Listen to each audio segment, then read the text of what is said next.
Sir, जैसा कि हमारे साथी ने कहा कि नोटबंदी के काफी सारे फायदे हैं राजनेताओं ने से भ्रष्टाचार जो है, जो भी काला धन है वो बाहर आया है। लेकिन अगर मैं यहीं पे बात करूं भ्रष्टाचार की, तो आप मुझे सिर्फ इतना बताइए कि कितने ऐसे नेता हैं जिनके पास से जो काला धन है वो बाहर आया है। जितनी भी तकलीफें हुई हैं वो हमारी आम जनता को हुई हैं। अगर काला धन बाहर आया है तो फिर उनका आप हमें दीजिए ना, आप हमें दिखाइए, डाटा शो करिए। Obviously it is a very बहुत जल्दबाजी में फैसला लिया गया। अगर कहीं ना कहीं एक मीटिंग बिठाकर एक विचार कर कर उस चीज पर अगर तब फैसला लिया जाता तो मुझे लगता है कि बहुत अच्छा किया जा सकता था इस नोटबंदी। क्या नाम है आपका? सर, मेरा नाम अर्चित कुमार है। अर्चित, आपको कौन सा पॉलिटिशियन पसंद है? सर, मेरे को सुश्री मायावती जी पसंद है। मायावती पसंद है।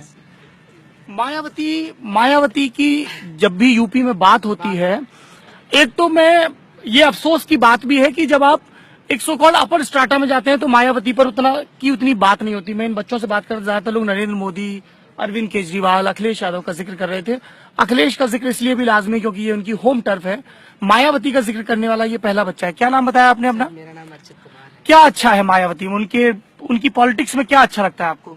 अगर मैं मायावती जी की बात करूं तो सबसे पहले उन्होंने सबसे अच्छा काम ये किया कि जो दलित वर्ग है, जो पिछड़ा वर्ग है, उसका प्रतिनिधित्व वो अधिकतर करती हैं। और ऐसी बात नहीं है, वो सभी को साथ में लेकर चलती हैं। अब मैं कई सारे लोग यहाँ बैठे थे, अरविंद केजरीवाल की बात चल रही थी, तो सर मैं बताऊं वो एक ऐसा बंदा है जिसने IIT क्वालिफाई करने के बाद वो पॉलिटिक्स में गया है।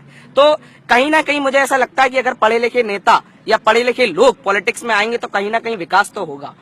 मैं बिल्कुल इस बात से सहमत हूं कि वो विकास होगा। और अरविंद केजरीवाल कह रहे हैं कि प्रधानमंत्री नरेंद्र मोदी जी अपनी जो वो है डिग्री है वो दिखाएं, तो वो क्यों नहीं दिखा रहे, क्यों डर रहे हैं?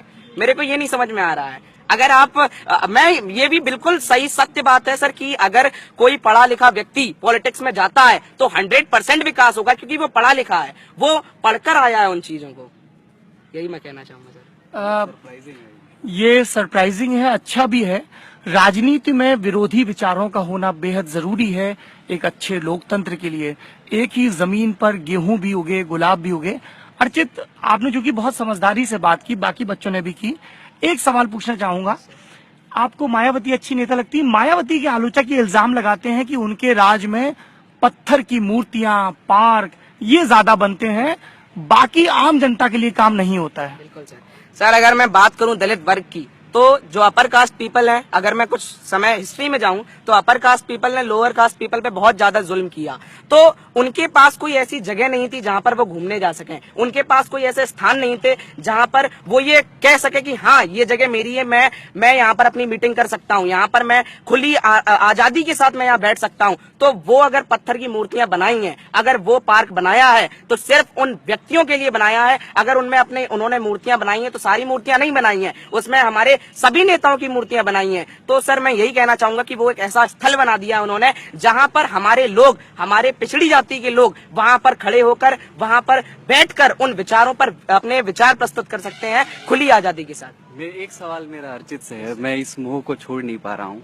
अर्चित, ये बताइए, आपने जो बातें कही उनको आप सीखते पढ़ते कहाँ से हैं? अखबार से पढ़ रहे हैं, टीवी से पढ़ रहे हैं, कोई बड़ा आदमी आपको बता रहा है, या दोस्तों से? कहाँ से ला रहे हैं ये चीजें? मतलब आपकी जो राजनीतिक समझ है वो बहुत काबिले तारीफ है, इसलिए ये सवाल पूछा जा रहा है। पहली बात तो मैं सर धन्यवाद कहूंगा अगर आप ऐसी बात कर रहे हैं। तो मैं बात करूं अगर सर इस बात की, तो सर मैं आपको बताना चाहूंगा मैं एक पिछड़ी जाति से बिलोंग करता हूं और मुझे इसमें कोई वो नहीं है। सवाल ये अर्चित, सवाल हमारा ये है कि आपको जो जानकारी है वो अखबार से मिलती है, टीवी से, फेसबुक से, किसी बड़े बुजुर्ग से चर्चा करते हैं? कहाँ से? सर मैं पहले तो न्यूज पढ़ता हूँ, दूसरी चीज मेरा जो घर का माहौल है वो भी इसी तरीके का है। अरे वाह। हाँ, मैं बस यही कहना चाहूंगा सर। दिल्ली में बैठे सियासी पंडितों ने बसपा को लगभग खारिज कर दिया है। तमाम प्री पोल सर्वे में बहुजन समाज पार्टी और उसके चुनाव निशान हाथी को मध्यम बताया गया है, 50 से नीचे की सीटें दी गई हैं। और अक्सर मायावती पर यह इल्जाम लगाया जाता है कि उनके 5 साल के शासनकाल में लॉ एंड ऑर्डर तो दुरुस्त हुआ लेकिन मूर्तियां बहुत बनी। ये बच्चा मैनपुरी का अर्चित, इसने इतना ठोस जवाब दिया है, इसने ये बात कही है जो ज्यादातर लुटियंस दिल्ली की राजनीति करने वालों को और वहां की समझ रखने वालों को समझ नहीं आती है कि दलितों की माली हालत तो बदलनी ही चाहिए। इसके साथ साथ उनके भीतर स्वाभिमान भी आना चाहिए। नरेंद्र मोदी के लिए ये अच्छी खबर है कि ज्यादातर नौजवान उनके कामों को पसंद कर रहे हैं। अरविंद केजरीवाल फिलहाल राहत की सांस ले सकते हैं क्योंकि यूपी का वो चुनाव नहीं